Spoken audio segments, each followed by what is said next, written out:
1 soatga 1 tonna beradigan suv filtriga hozir. Kartrij korpusi yorilgan.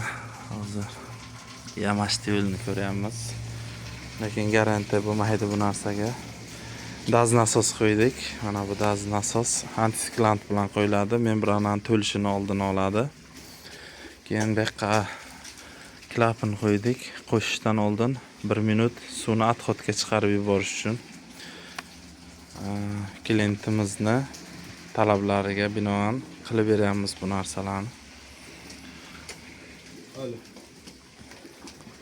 1 soatga 1 tonna beradigan Xitoy zborka suv filtri bo'ladi bu.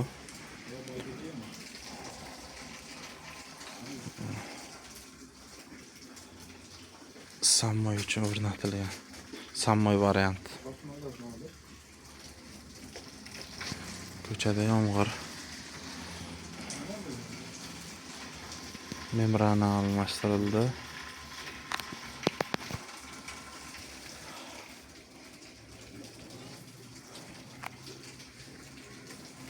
Arslonbek boshchiligida